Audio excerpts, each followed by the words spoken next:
This next video, I'm going to talk about the LC Power Tools UDOS 51E. So why have LC Power Tools come up with this new design and concept, this new machine, the UDOS 51E, user-defined orbital stroke machine, 5-in-1, 51. It's a replacement basically of 5 machines. So what I've done, I've chosen 5 different brands of 5 different machines to try and explain this.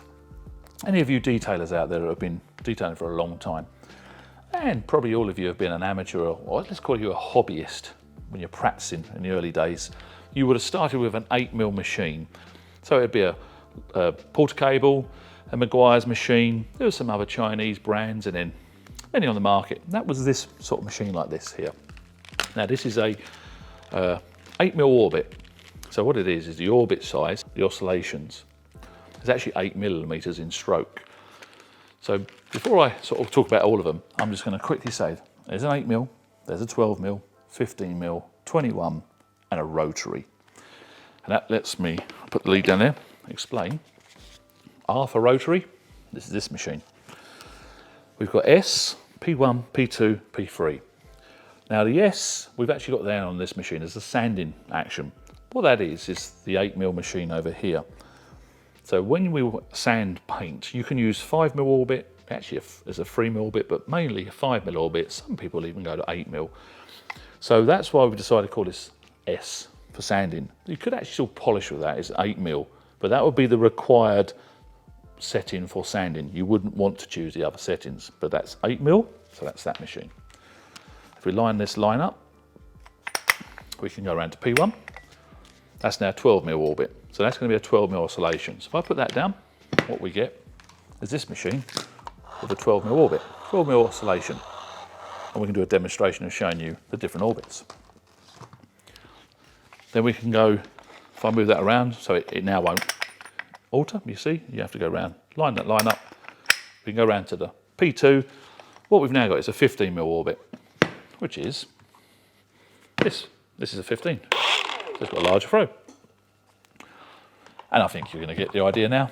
We can do the same with a 21. So we go round to we can move that round. I'm going to line it back up, round there.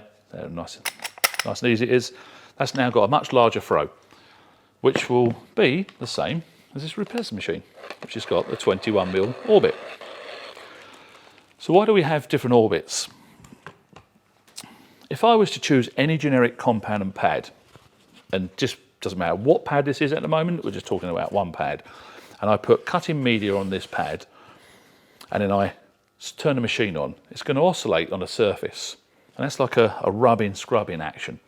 So if we have one pad and we put compound on this, and we then use an 8mm machine, we're going to get an 8mm orbit.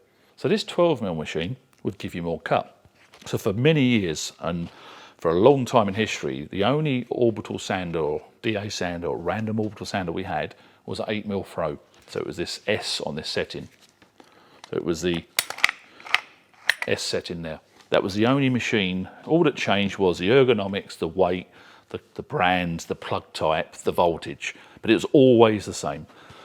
So we stepped up to 12mm, and that gave us a larger throw. So that actually gave us more cut for the exact same pad and compound.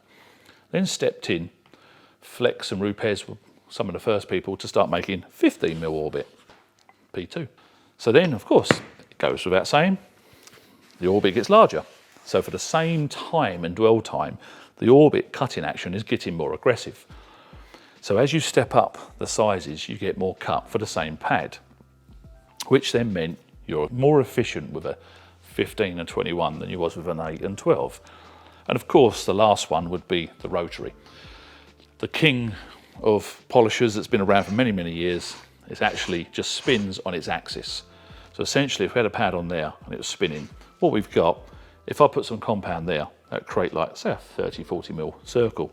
Put some compound there, it's going to create like a 70mm circle, and so on. So a rotary is very aggressive on the outside because it's creating a very, very large circle. So because what we've actually got is a direct drive, it doesn't slow down, so it's spinning. So this here is really, really aggressive. And progressively, as you go into the pad, the cut gets less and less and less. So you've actually got a variable cut. So DA dual action machines, which is sanding, P1, P2 and P3, they are more uniform. The whole pad is doing 8mm or 12mm or 15mm or 21mm. When you use a rotary, you've got an uneven cut. That could be to your advantage if you're very, very specialised and you know about polishing.